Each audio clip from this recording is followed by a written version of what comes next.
With a title like The Comedian, Taylor Hackford's latest has to be funny, right? Right?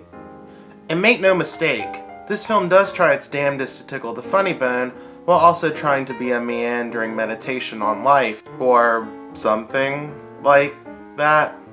I think that's what they were going for.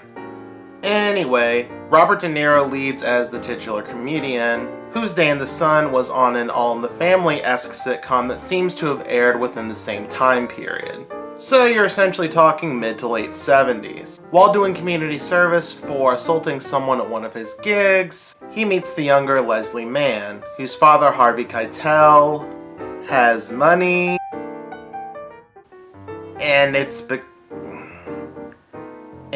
important because screenplay? God, this is such an aimless movie. De Niro and Mann start chatting with each other because both parties are quick with clapbacks, I guess. They sort of become a thing, then they sort of fall out. Because screenplay. The big thing hovering over the whole movie is that the lead's career is kind of in the toilet. But instead of really trying to go anywhere meaningful with this, we see a feud at a wedding, a take on Making Whoopi that's nowhere near as engaging or exciting as Michelle Pfeiffer's. For making Whoopi.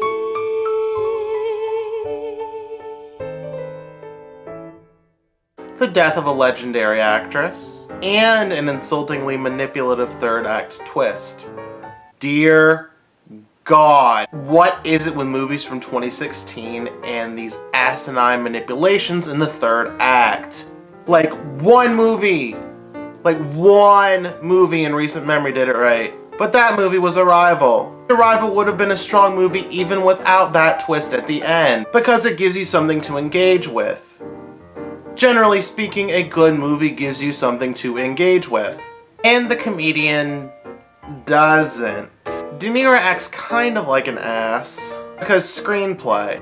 There's a moment in the film where he briefly discusses some issues he's had with his family, but it still doesn't really set up a whole lot of context. Even the resurrection of Gavin Stone, which is essentially a Hallmark movie that got a theatrical release, sets up the context for why its washed-up actor-protagonist is in the situation he's in. Is it done well? No, but at least the context is there. And Leslie Mann, I think you're great, and I'm gonna blame the writing and the directing for this mishap, but nobody laughs that much at every joke ever. Seriously, Mann guffaws at every little play on words or punchline that De Niro delivers in this movie, as if she has never heard a joke in her life. A role like this could have been a big breakout moment for Leslie Mann if it had appeared in a much better movie. But this is the situation we're in. And no lie, of all the movies where a woman exists solely to make a man grow as a character, and let's be honest, there are a lot of movies like that, this movie feels like one of the worst offenders. Not only because she's so obviously there to make him grow as a character, but because there is no growth, because there's not really even a character. And I could forgive The Comedian in some areas if it were at least a funny movie.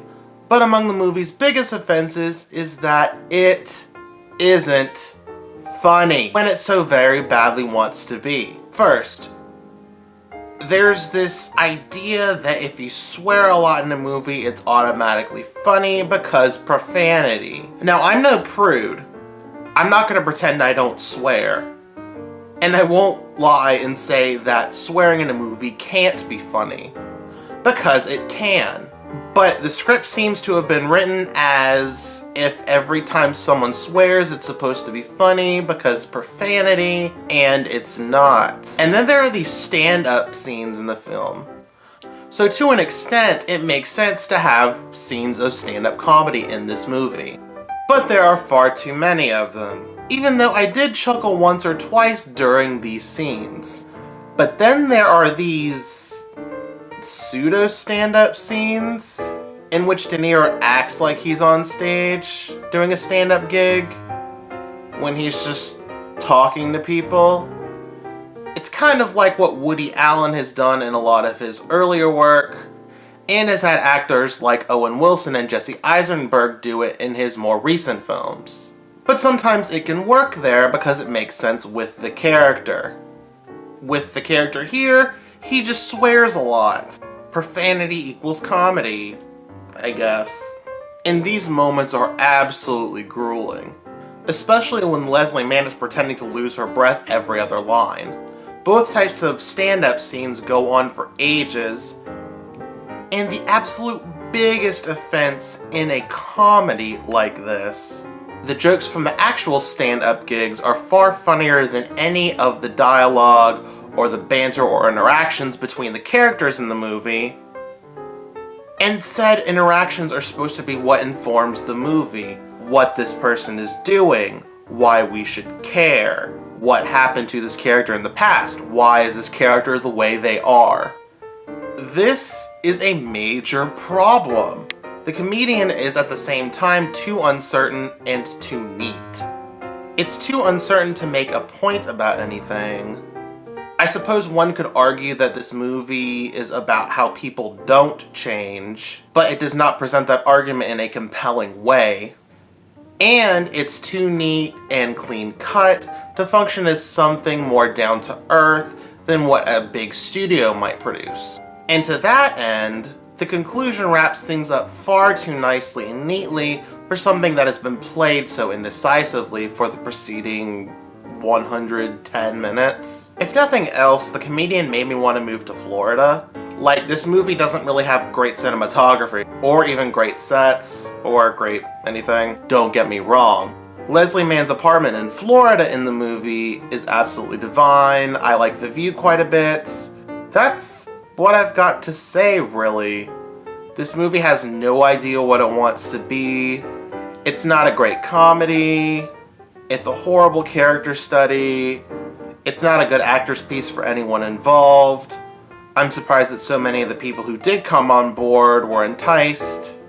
I would tell you to avoid this one, but I did see the box office numbers, so it looks like you already did.